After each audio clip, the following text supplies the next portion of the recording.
Welcome to the 1,000 Feet Deep podcast, where we get real about leadership, team, and culture. We don't just talk about success, we talk about the foundations that carry it. So whether you're leading people, building a business, or growing yourself, take a deep breath, dig deep, and let's get started. Hey guys, today we sit down with Peter Irvine, a name many of you guys might recognise as the co-founder of Gloria Jeans Coffees Australia. Peter and his team turned a small coffee brand into an international powerhouse, scaling from a single store to hundreds across Australia. And today we're going to talk to Peter and mine the wealth of knowledge and influence and success that he's been able to achieve over the years. But of course, what we really want to do is we want to talk about the journey to success, Pete, because we look at Instagram and we look at all those really cool end results of success, but we rarely talk about the journey, mate. And so we're just so excited that you've given us time to be able to walk us through that.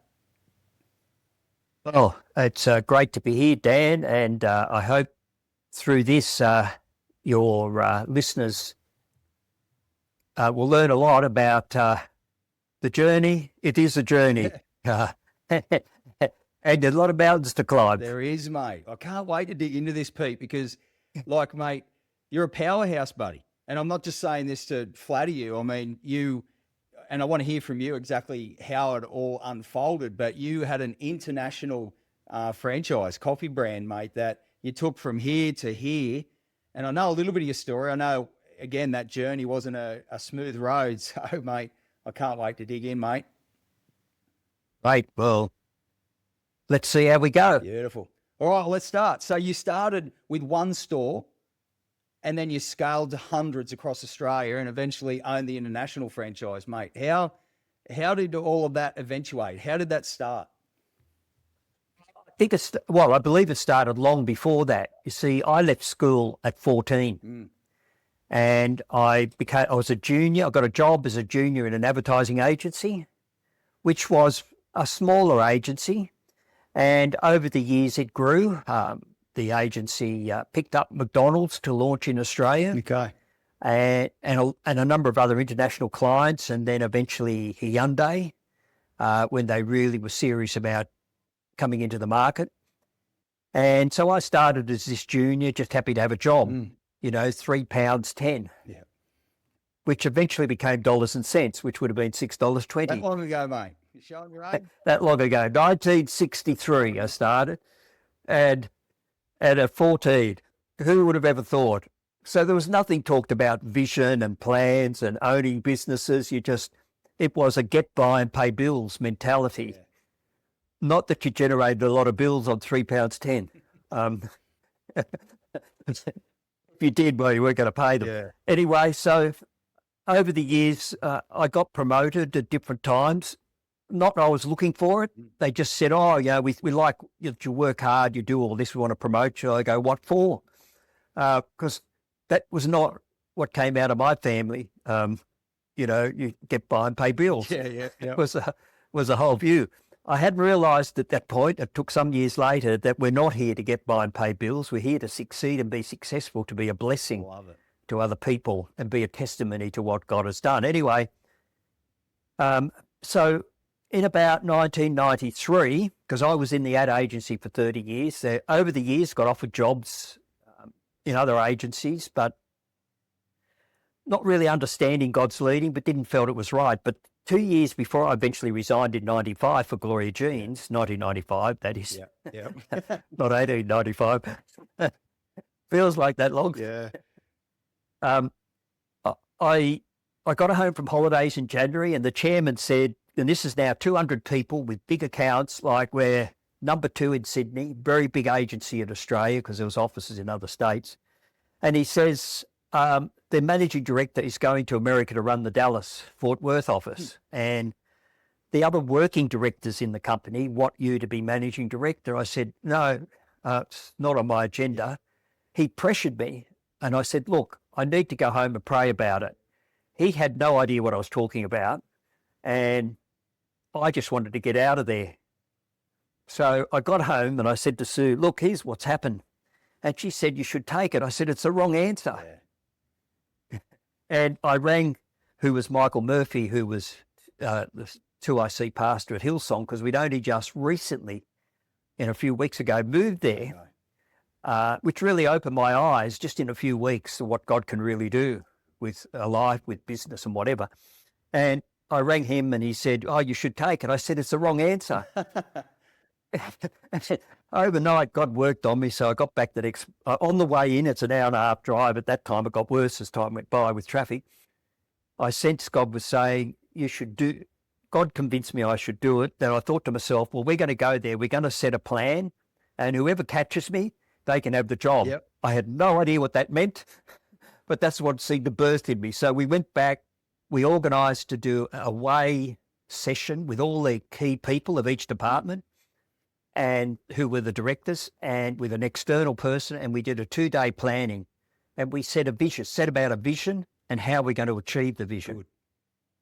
And I said, look, everyone, when we do this with clients, we leave the function room and we close the door and we forget everything that's up on the charts. But we're not going to do it. We're going to review this once a month and we're going to do everything. And our vision was, and you've got to understand, this is the early days of people doing visions and missions and all. So this is the early day. We're only learning, and I'm novice. I had no little education. So this is all learning curve. But you go back and say, well, he's working underneath all this. The vision was to be the best advertising agency this country has seen. Wow. And here's the key part, because anyone could say that, not the biggest, the best. Okay is not okay. So we get in a meeting after we come back, and the creative people present a concept for a client, and the key people say, oh, that's pretty okay. Let's present it. And I said, no, remember our vision? Good, mate. Okay is not okay. And you try and tell creative people that their concept's not up to where you want it. Yep. It's like trying to tell worship people and songwriters what to do. Anyway, we did. And they came back with a phenomenal concept, blew the client away, and it was hugely successful. So every decision we made about technology for the business or creative concepts was all, is this okay or is this not okay? I love it. So God was already getting me ready. So I was sensing by this time, even before I became managing director. By the way, once we did this vision and values and everything, I said we've got to get each department in the company separately with the external guy to present the vision and just say, is this achievable? What do we need to achieve it? So I said the accounts department, no, we don't need to send them away. They're just a necessary evil. The secretaries, no, we don't need to send. I said, no, everyone needs to do this. Wow. And it was interesting. We got great feedback. I haven't got time to tell the funny stories out of. We got great feedback. We got the whole agency together, 200 downstairs in a restaurant one afternoon, put the vision up there, and each department head for 10 minutes said, this is how we're going to work towards this. Wow. Now, remember you said here was an issue you had. Well, we've already fixed that. So a whole lot of little issues came out of why we couldn't achieve the vision. We fixed all those before this meeting. So in their mind, we can achieve that. I reckon out of 200 people, 4, 5 or 6 thought we're idiots. And over a period of months, they left and new people came in. The agency had the 2 best years of ever in profitability. We were able to reward the staff every Christmas with huge bonuses. None of them have ever got any before, and they certainly didn't get what we gave them. And they built a phenomenal agency. So mid-1995, our Connect Group leaders, we've been in their Connect Group for near 2 years. He said, he took us to lunch one holiday, Queen's birthday weekend in June. And he said, would you like to do something different? And we said, what do you got in mind? This is my wife and I. She said, I've been offered this concept called Gloria Jeans. I said, look, I don't know a lot about fashion, as you can tell. He said, no, it's coffee. And Yeah. and this was a lady who'd started this in 1971. Her name was Gloria Jeans Coffees because everyone wanted us to change the name. And I said, you can't. We only have it under license. Anyway, he had this colour brochure. He was in coffee and tea. He knew plantations. He used to buy direct from plantations and also helped the Australian government and New Guinea government on coffee and tea because he was an expert in that field. So we went to America about a month or two later, to meet with them, and they showed us the quality product, but we didn't really realise at that time, they had no idea what they were doing. Yeah. But we looked at it and they wanted us to open 75 stores in a 10-year term, which is what a master franchise is. Yeah. And I said, well, you better leave the room because we need to talk about it. And I was thinking to myself, we don't have 75 big shopping centres because that's where they had their stores. Yep. And I tried to think of how many shopping centres I could name in Australia. I knew other than Sydney. So I said, I was about 25. So we agreed we'd go for 25. Well, they didn't like it. Okay. But in the end, they'd only sold master franchises to Ireland, Japan and Mexico. So they weren't exactly setting the world on fire. So they agreed. Okay. So we came back and thought, well, we got this. What do we do now? Well, it took months to get an agreement that their agreements contravenes every Australian business law. So we had to get it rewritten, which they didn't like. But, you can't sign something. That's not right. Yeah. Anyway, as you can see, it's all a fairly easy journey to get started. Yeah, of course. Yeah, walk in the park. I'm not even giving you the full script. Yeah. Anyway, we then got to convince a bank to loan us money. Yeah. And we started putting business plans together and so on. And we talked to a lot of banks, and they sort of liked the idea. They didn't understand specialty coffee because really no one was doing specialty coffee the way we were doing. See, we had to change a culture. Yeah, bro. That's right.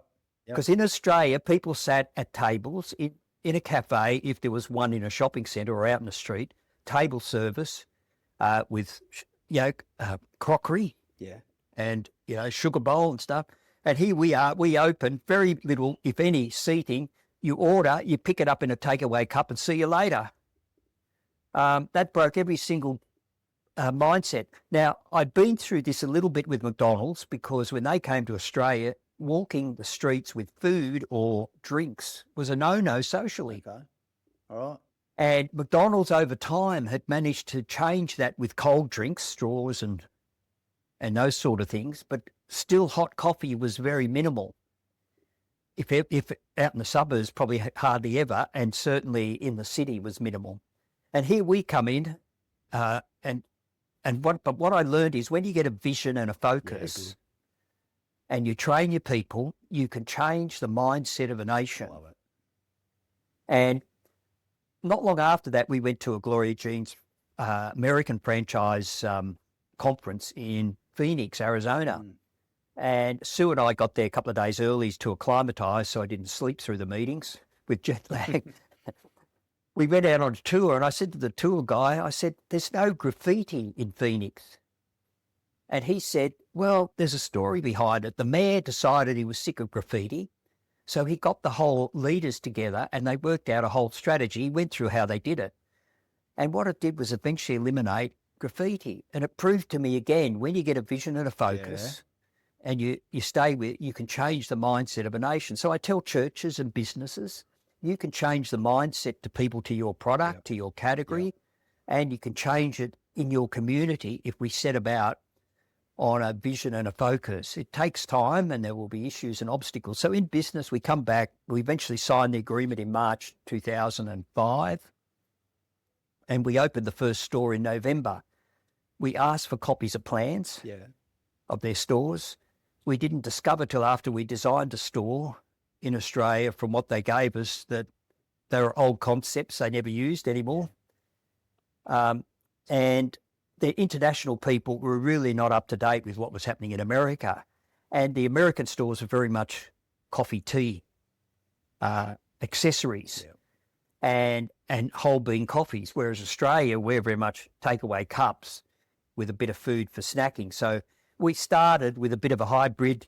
We struggled for a while until we realised we've got to change the model to what became a really specialist coffee for people on the go. And we had to convince people it's a quality product and about the cup and lid and everything, you know. There's another whole issue you had to address amongst the many. We eventually got going. We eventually pinched one of their guys who we thought was really good, brought him to Australia, who helped us redo the whole thing. And we eventually got the first store open, then the second one, and then struggled for a long time, as I said, until we really started to change to what it is today. And over the years, there are a lot of opportunities to do left field ideas people came to us with. But I said, it's not a bad idea, but it's not the right time because we've got to establish our foundation. I like it, mate. That's so true. And our brand, because we'll get deflected onto something that's like mobile coffee carts. It's a great idea, but that's not going to build the brand. That's an off-junct or a thing that follows later. So we built this up, and over the years we grew in. So that's 1995. In 2002, we got 92 stores open. Unbelievable. And I get a call at night, 8 minutes past midnight.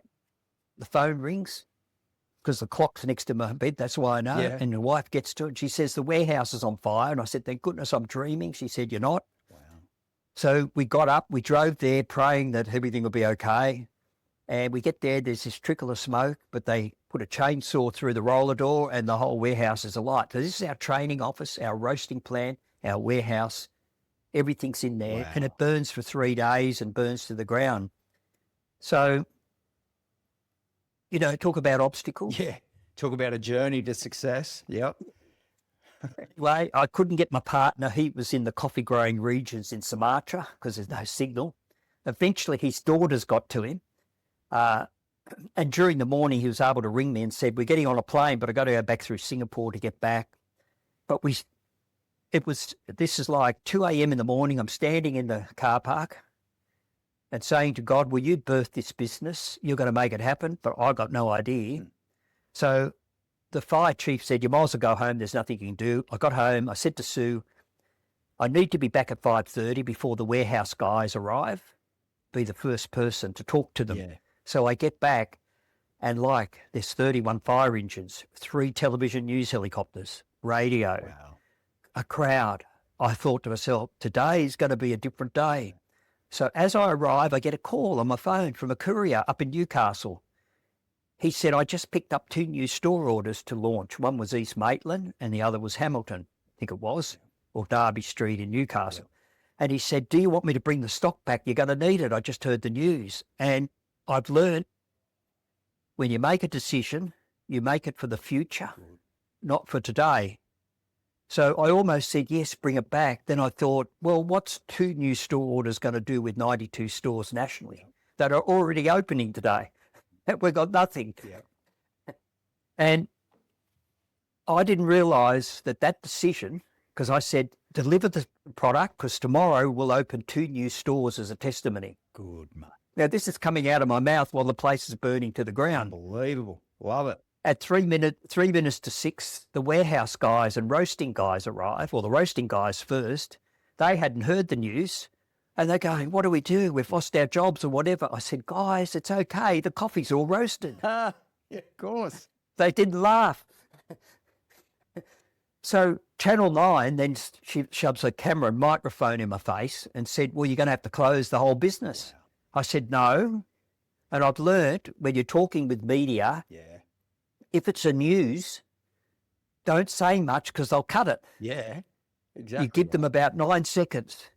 So I said, no, we're opening 2 new stores tomorrow. And that went out on every news broadcast everywhere. And it sent a message, we're not going anywhere. Wow. Meanwhile, inside, I got no idea. Yeah. Anyway, there's a whole lot of stories around the fire, and we started to rebuild, and we continued to open stores between October 4 and Christmas that year. And we went on to then well over 400. In 2005, we signed the rights to buy the brand off the Americans for the world. Yeah. It was never our plan, but I sensed a year prior to 2005, I said to my partner, look, I'd worked with a lot of American companies, McDonald's were pretty good. The others are down the list. Yeah. Gloria Jeans is probably at the bottom of understanding how to help international and understanding any country, as you can tell, because every new country that they'd signed up since we got involved, they sent to Australia to have a look at the model rather than the US. Okay. Because if they went to the US, they wouldn't sign up. Mm. So I said, why don't we buy the rights for Australia? It'll be expensive because I've worked out what our renewal fee is, Yeah. but at least we stop paying royalties and we own it then. They can't take it off us. The whole discussion developed from some months into buying the whole brand for the world, which mostly was a basket case in other countries. Yeah. They had 15 countries by this time, and they had one international guy, and they wouldn't allow him to fly to save money. So the supervision was pretty poor. Wow. So we get on board, and there's a whole lot of stories around that. So we eventually built the 400 and eventually nearly 1,000 in 39 countries. And everyone told us you couldn't do it. You can't run it from Australia, language, culture, customs. Yeah. And, you know, they're right. But we did it anyway. Unbelievable. And you had to build a team. We had to think about how we service it, how we train. And, you know, it all sounds easy in a few minutes. Yeah. Yeah, well, that's it, isn't it? Like, it's the journey of success, you know, like you could sum that up in 10 minutes, and yet it was like, I'm sure at times, Pete, you were just like, what is going on? What are we doing, God? Yeah. Hey, mate, talk. You've mentioned God a couple of times. Obviously, you know, a big part of our audience, you know, neither here nor there with God, of course.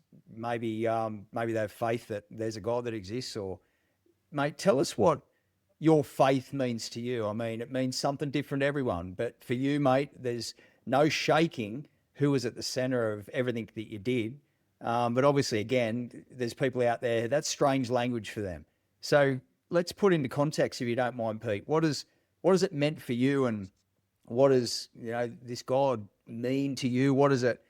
Let's put some language around that so our listeners can understand what you mean when you talk about faith in God, speaking to God, hearing from God. Yeah. Yeah. Yeah, look, I say to people, life's a journey, not a destination. Yeah. So we're on a journey and we're learning, and we get ideas. Some of them are good, some of them bad. But I've learned there's God ideas. Yeah. And he births things, and he births vision. And if he births a vision in us for business ideas, then they're not going to fail. We might do our best to ruin them. Mm. And at times I've got to say, look, I've done my best to really muck this up. Here it is. Yeah. It's all yours now. And it's interesting how the thought, the idea comes, how to take this forward. Yes. And I remember when we'd sold Gloria Jeans back in 2014 to a retail food group, a big company, public company that owned several retail brands, who seemed to have success of taking big brands and turning them into small brands. Which is a whole new story about pretty small thinkers. Skill set, that one, mate. Yeah, that's right. Well, people tend to do that because they manage back to their level of experience, or manage back to being able to micromanage. But that's another, there's a whole lot of lessons come out of all this. Yeah. And so, you know, I learned that when he birthed this idea, why should I leave advertising and a highly paid job, with big bonuses, to start something? Because I sensed he'd already birthed something in me, and I was learning a lot working on McDonald's in the marketing, but you got to know the franchisees and McDonald's head off. You were regarded as a key part of their team. You weren't seen as the ad agency. Yeah. You're on the hook with them. Yeah, that's good thought. So you learn about accountability. And I started to learn things over the years. I'd like to tell you I knew this day one, but, you know, you get a vision, you put it on paper. And it was about, after we sold Gloria Jeans in 2014, I was having my quiet time with God. You know what people do. You open the Bible and you close your eyes and ask for help to understand it. And about half an hour later, you wake up because you've gone to sleep. And I used to wake up and have all these ideas, and I got really guilty. Yeah. Then I realised after a few weeks that God's actually birthing ideas. or solutions to problems or whatever, because the things I was waking up with, I'm going, wow, these are really good. And I realized that he was birthing the ideas to solutions that I had no answer to help someone or for myself. But the other key, and so having time with him, I was learning that he's willing to speak. Now, impression will come. Yeah. Something will leaf off the page. I've sat in church listening to or part of worship or a message, and something's like one thing has just become very clear that you can't get your mind or heart off. Yes. And I go, this must be God, because it's not contrary to his character. And, you know, you've got to be careful who you share that with, because some pastors think that you have paid no attention to them. But I'm saying, well, God spoke to you through something, and you've got to be in position. You've got to be positioned somewhere so he can speak to you. And that happens to me. Over the years, I've had a few of those that I started to learn about. So then with the business, the key part was getting a foundation in place, because I said to God, let's have 100 stores in 12 months, because that would give us a whole lot of capability. I look back 12 months and go, well, I think he didn't answer that. Oh, mate, I agree. Because we had neither the people, the systems, the foundation, or even the money to support that, what was required for that. So that took a few years to grow and build, and there's a whole lot of different things happen. And, you know, like I've seen miracles in this business when I've asked for them. When we went to buy the International, it was for a mega $1 million lot. And only one bank was interested, the relationship manager. And he had to go to his credit people to get approval, which he said, I really want to do this. I'm not sure how I go. On the Monday, he said, I've got a meeting on Friday with the credit people, big bank. Pray for me. He wasn't a Christian, but he said, I'm going to need a lot more help. He's going to bring in the big guns. On the Thursday, he rings up and says, you're not going to believe this. Try us.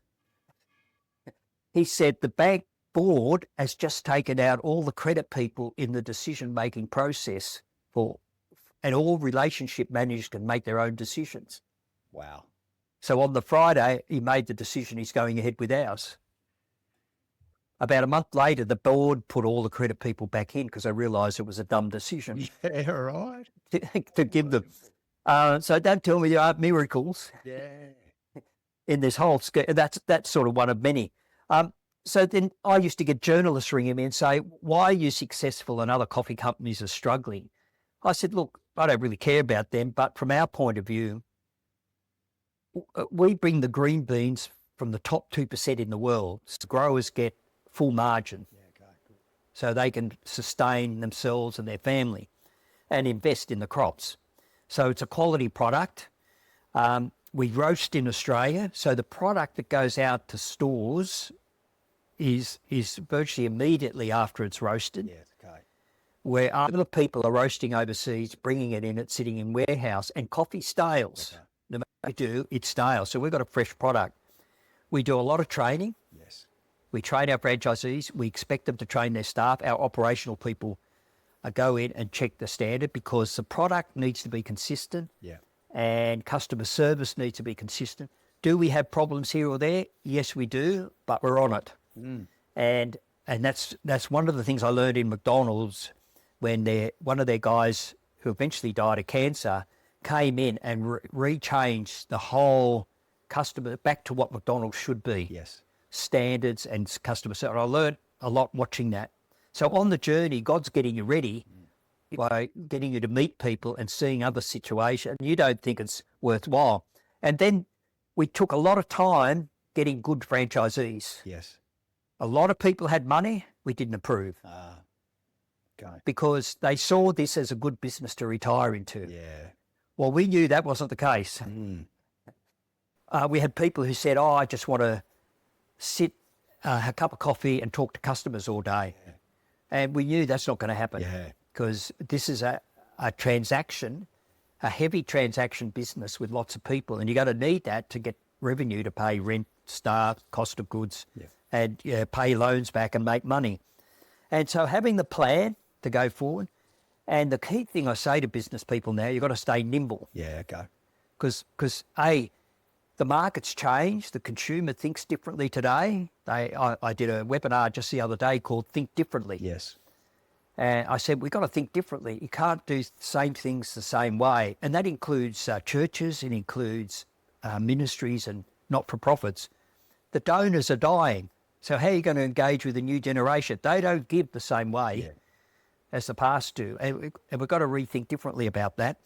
And I believe that it's interesting. When you make yourself available, I watch some podcasts, I read bits of books, I watch different things on television, not necessarily the programs, but things that input into my life. We'll watch messages from pastors at Bethel Church or whatever, because I like the challenge and the thinking, and God speaks through those, and he gives business ideas, he gives me solutions. Good. God's interested in our business. Yeah. And when we were going badly in the early days with Gloria Jeans, my wife reminded me. She said, what God's birthed, he's going to make happen. Love it. And you see, my thinking got expanded when I looked at Abraham, when God said, come outside and look up stars. That's how many of your descendants are going to be. Yeah. And he looks at Sarah, who's 90, and says, no, I don't think so. And God was thinking generationally. He wasn't thinking in a year. And that's how he thinks. He thinks where we're going. And so to build Gloria Jeans from Australia to 900 odd stores, needed a team, needed the right people, needed a whole lot of stuff. Did we do everything right? No.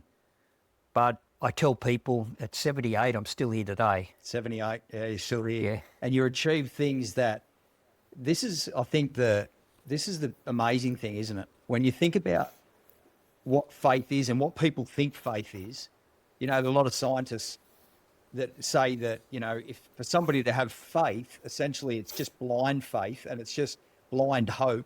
And you just, you're believing in this, big, old man with a beard in the sky. And it's like my experience has been exactly what you're talking about, Pete, where it's like he birthed stuff in us that firstly wasn't our idea. Secondly, we would have no ability to be able to carry it out, and then achieve things that we have no ability to achieve. So my experience in faith is that it's not blind at all. It's actually us just taking the next step, and this thing unfolds. It's actually confirming every day that there is a God who looks after us. And like you say, it gives us seed thought and gives us, which, Pete, and again, there's a lot of our listeners today who don't even believe in God, and maybe they believe in a kind of God, and we get that. But what I think is really important is that our old view of God just caring about whether you do the right thing, going to church and not doing this and not doing that, it's just so far from what it is to have faith and what it is to live a life to the full. My experience has been that God is just so interested in us being able to, like you said right at the beginning, be a blessing for others. Just to be able to lift the lifestyle and lift people out of where they get stuck. See, what business people think is that if they believe in God, they've got to give up everything. Well, I don't find that, because he wanted to bless his people. He wanted them to grow. And he picked them up and moved them on, because when they settled, became disillusioned and unhappy. And I've known a lot of people over the years, very wealthy, have everything, but they're unhappy. And one of the things I learned from someone some time ago is that, they say there's no such thing as an atheist. They said when they talk to atheists, they say, do you understand the research out of 2 different universities says the most knowledge that any one person has is less than 2%.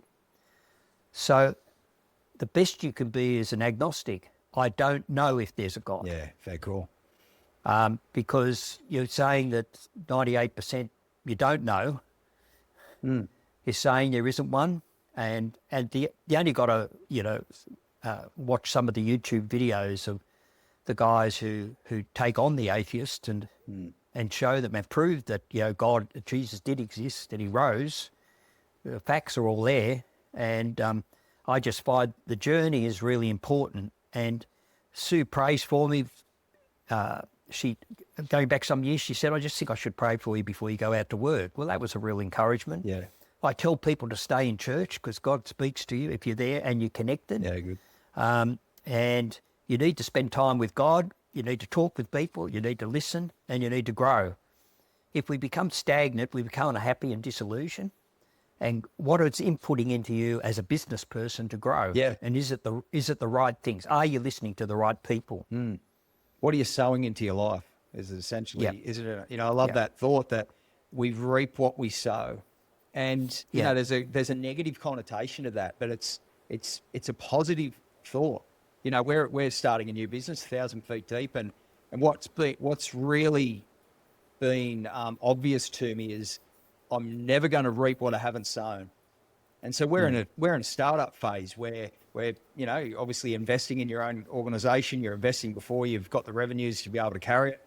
But if I don't sow, we're not going to reap, you know. And it's like, that's the same with us. I love what you're talking about, Pete, because that's the same with us internally. It's like, what are we sowing into our eyes? What are we listening to? Who are we hanging around? What things are we sowing into ourselves? Because sooner or later, that's going to come back out of us. Yeah, that's right. Yeah, you're right. And there's a lot of opportunity for you because what I've discovered is when COVID hit, I've just staggered at the percentage of business people who hit a wall. Yes, mate. Good thought. Yeah. And haven't come out of it. And because at that stage, they stopped, you know, getting people in to help with culture, to help with growth, to learn, to have someone to bounce things off. They stopped sowing. Yep, that's right. And if you don't sow into yourself, no one else will. Mate, it's such a great thought, Pete.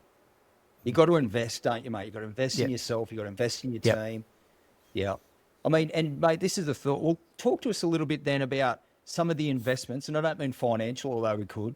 What were the investments that you were making, not only in yourself, but in your team, in your management team, in your stores, in your franchisees, that enabled you to create, for want of a better word, I know you didn't actually create the brand, but to take the brand from something that was quite broken. And mate, let's face it, like you shaped the way people do coffee and coffee houses in Australia and potentially the world. So not only did you grow a brand, but you shaped a culture of the way we look at, mate, my favourite place on earth, top 3 favourite places on earth are cafes.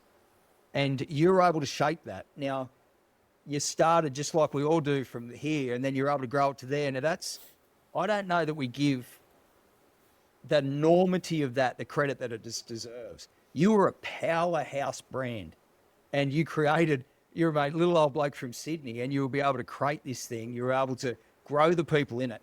How did you do it, Pete? What were you sowing into people? How did you invest in yourself? Let's talk about that for a bit. Yeah, you know, to get the whole brand of personality, you can have a statement or you have your unique selling proposition in terms of marketing. You can say we've trained people. The question, are they the right people with the right attitude? And is it happening at the grassroots level, which is with the customer in store? So I saw a key part there was a number of key parts to this.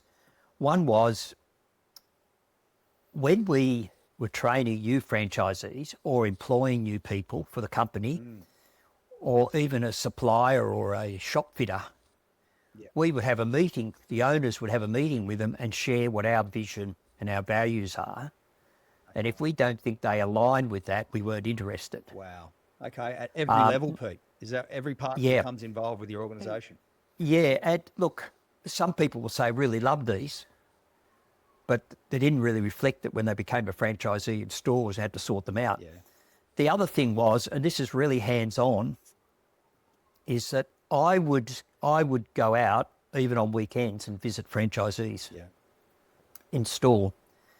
And I'd say to Sue, let's go up to Queensland and we'll just get on the plane and go to Rockhampton, you know, Townsville, Mackay, Cairns, visit the stores. Pete? In those ones, I did let them know we'd be there sometime. A lot of time it was unannounced.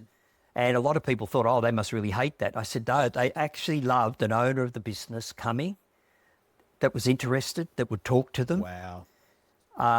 And they felt that if they had an issue, they could talk to me. The other key thing, and I learnt this in advertising, I said life's a journey. You're learning things as you go. Yes.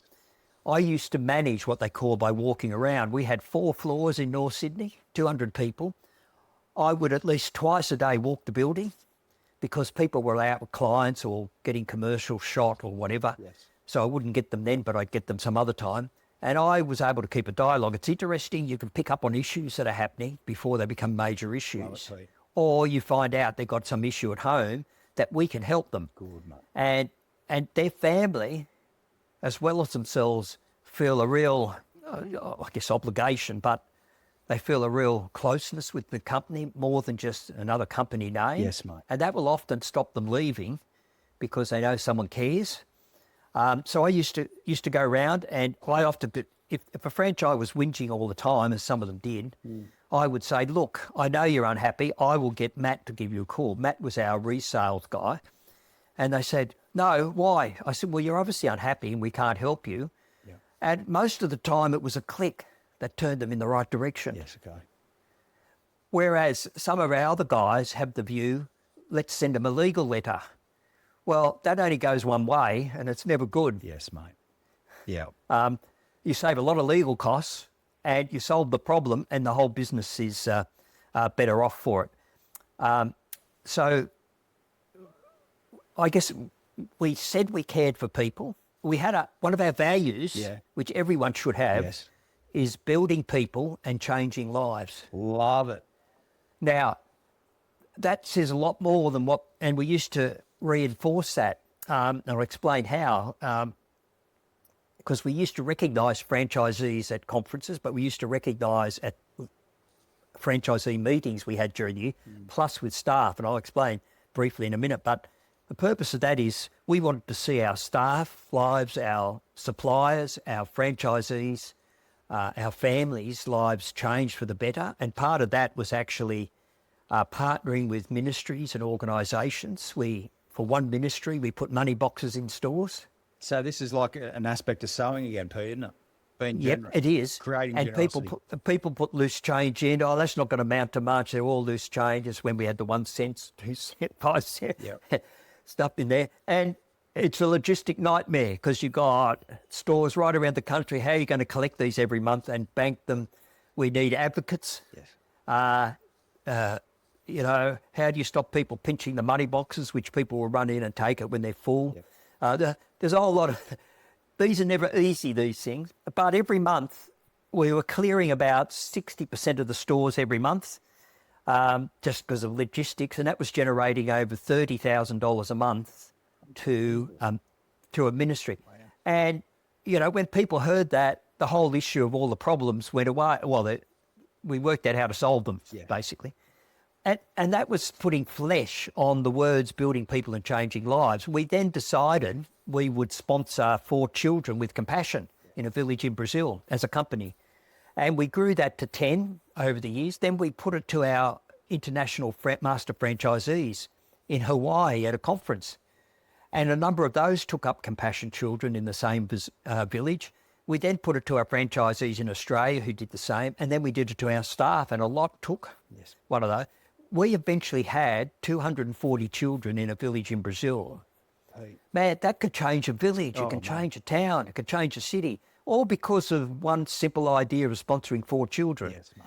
We had to put someone on in the company just to write letters for the people we were sponsoring. Did you really? Yeah, okay. Oh, and the other ministries as well. Yeah, we were looking at doing stuff with. So we would have a staff meeting once a month to present the highlights of the last month and some initiatives. It wasn't like a bashing session. We're going terribly, you all got to work harder. We don't have any of those. Even though it might have been tough, we highlighted stuff.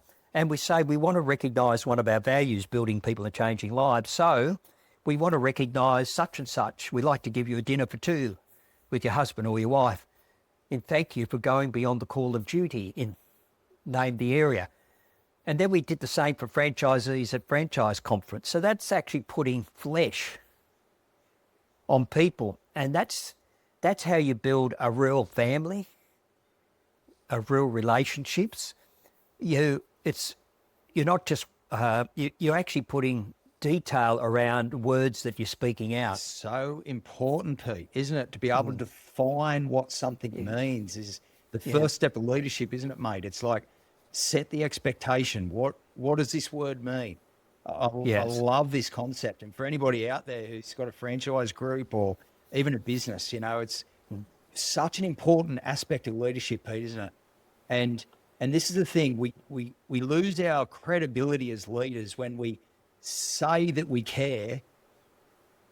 And I know most of the leaders I know really do, mate. Most of the business owners, like I've said this, I think, before on podcasts, that I get upset when I hear the language toxic leaders, toxic cultures and that kind of stuff. And you would know better than most, Pete, that I'm sure that they exist. I'm not denying that people like that exist. But by far, the majority of leaders that I've known, they're just worn down. It's not about no care. It's about know-how. They just don't know how to get the best out of people. But one thing's crucially true is that when we say we're going to do something and we don't back it up, or we say that we care but then we don't invest in what that means, we lose credibility. Because people need to know that they're cared for, don't they, Pete? That's right. We're going to succeed. If we succeed in people, we'll succeed in business. Yeah, and you can then say no to people. Yes, because they understand the boundaries. Good. That's right. And I've had to say no to someone who was passionate about something, but they were very happy about it because it was done with the right spirit. Yes, good, mate. Because the last thing we need is more wars internally. Yeah, you mentioned COVID. I mean, that brought out a lot, didn't it, out of people? Yeah. We won't go there, of course, but I mean, it showed some division that was sort of under the surface. But well, unfortunately, it's still there today. Yeah, well, that's right. You reap what you sow. So whatever's been sown is going to show up. But Pete, just a quick thought on that too, mate. Setting the expectation and what you said about, having to say no. There's this thought that we have here at 1,000 Feet Deep, and it's generosity without responsibility or boundaries ends in entitlement.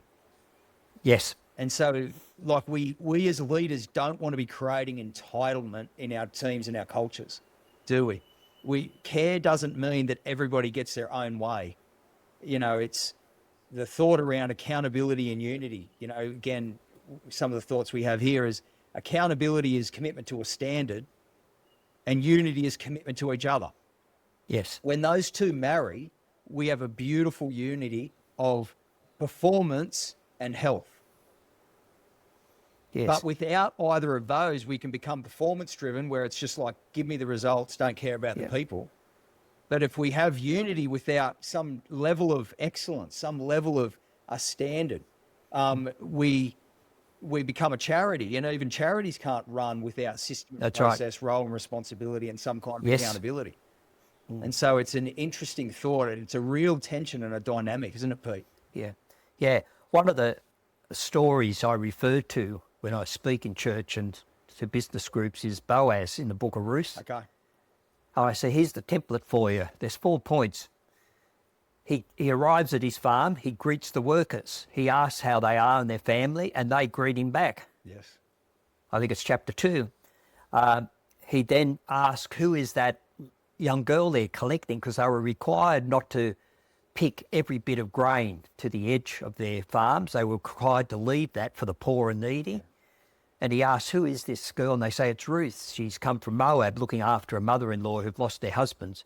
And he tells his workers, I want you to drop extra bundles for her. Yeah, okay. So he was leaving blessings on purpose over what he was required to. The third thing, he then found out the issue in her family, and he said he would go and deal with it, and he followed through. So his integrity was on the line, and he did it. And the fourth one, he resolved the family issue, which eventually led to him marrying Ruth, which went on then eventually to Jesse, to David, who became King David, right down the the generations to Jesus. Wow. Whereas the story about Orpha, Ruth's sister, her sister-in-law, she goes back, different path, and all the rabbinic record shows that she went back, got pregnant with the Philistines, and a baby was born whose name was Goliath. Wow. Okay. And eventually David and Goliath meet. Goliath's no more, so Orpha's future you never hear any more about, whereas Ruth goes on and on and on, and she's from a foreign land who comes to this country, and this all comes together, and this guy at this point in time goes to his field, looks after the workers, finds out who this girl is, and the whole history. And that gives a template for us operating business, caring for our workers, asking after them, being generous. And it's with our time, it's with our words. Yes, mate. It can be, it's money, yes, it could be, but everyone goes immediately to money. Yeah. It's with our actions, Pete, isn't it? It's with our, Yeah. and it's with our heart. And Yeah. we just want to put it out there. And again, Pete, like, you know this better than anyone, mate. I again don't want anybody to underestimate what it is that you built. That's a phenomenon. For anybody who's had to build a business, has had to start from scratch or take one from here to here, at any level knows the hardship. And you were able to do that, in a nation and then in the world. And we can't underestimate what it is that you achieved. And so for our viewers and for our listeners, what Peter's speaking about today is gold. Whether or not you believe there is a God or not, this is gold. And Pete, the way that we turn up for our people is so crucially important, but it's also the hardest thing we will ever do in business, isn't it, mate? It's Yes. being able to relate with human beings is a massive tension to manage, because we all come with our scars. And I think the greatest criteria for us as leaders and for our teams is not perfection, but it's a willingness. It's a willingness to learn. It's a willingness to grow. It's a willingness to be humble. It's a willingness to be unified. It's a willingness to step up to a standard. But if there's a willingness, there's a way forward. Yes. But I've found in the past that any team member of ours that we've led over the years, if their willingness drops off in any of those areas, they actually, what's the word? They cancel themselves out, if you will. They sack themselves, for want of a better word. I can't think of the word, but what would you say about that, Pete? Like, obviously you've led a lot of people over the years. What would you say what is the ingredients of leadership that you have experienced in your own world?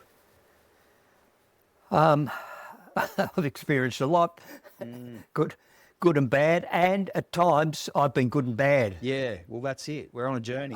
at it. And you go, I guess the question is stay open to learning, but I'd ask myself and go, well, that didn't go very well. Yeah. I really did do a good job, and at times I've had to apologise, That's which actually has rebuilt relationship great.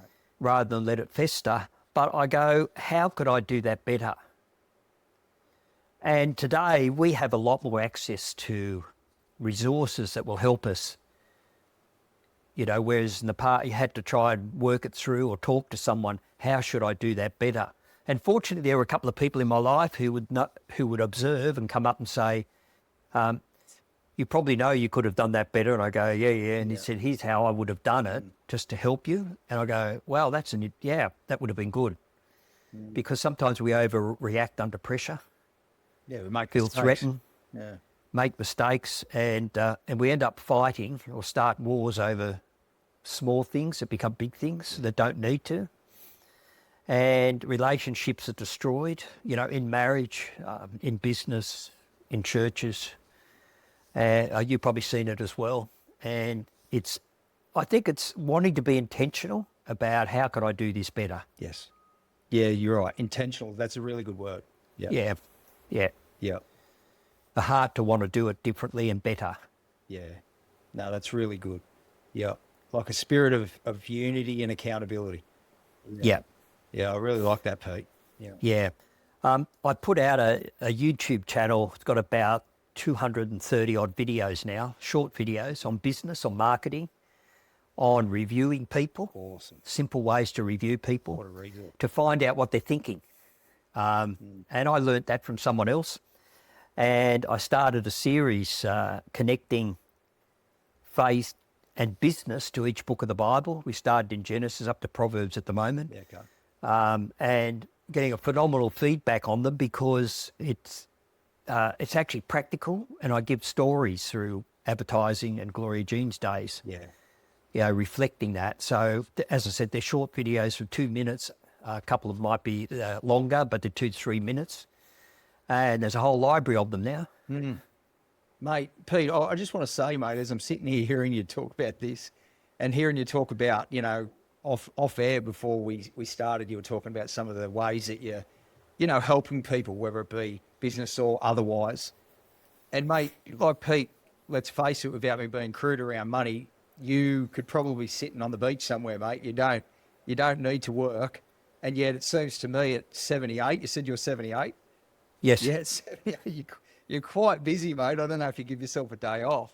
But, mate, it really speaks about what we've been talking about today, which is a heart to help, which is a heart for people.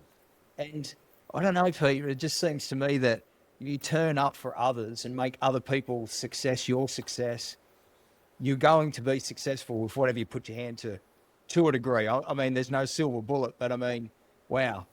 Pete, so I just want to say, mate, thank you so much for your time today. And for anybody listening, let's make sure we realise what we've done today. We're talking about somebody who's built an international brand, and there's some real gold that's come out of this morning. So, mate, I appreciate your time, but let's finish with what advice you would give to anybody that's stuck in the grind of business, feels like quitting, and has just come to the end of themselves, Pete. What advice would you give them? And leave us on that. Well, don't quit. Don't quit. Because the future is out there. Okay. And God's got a plan for all of us, whether you believe in that or not. There's huge amounts of opportunities. So just sit down and write down the things that are bugging you or you feel are limiting you, and start working at a strategy to eat away at them. But I would get someone who's good, who speaks into your life. You can call them a mentor or whatever you like, that you can meet with and bounce off what you're thinking. You hear from them, and then you start to apply what you think is worthwhile in that. Being accountable, I think, helps you move forward. Yeah, that's a really good thought. Really good. So, Pete, leave us too with you got a website, mate. You just talked about a resource that you've created. Talk to us about some of the things. Well, the YouTube channel. Yeah, the YouTube channel. It's free. Okay. It's Peter Irvine, Kingdom Momentum. Awesome. And you'll see all the videos there. They're in series.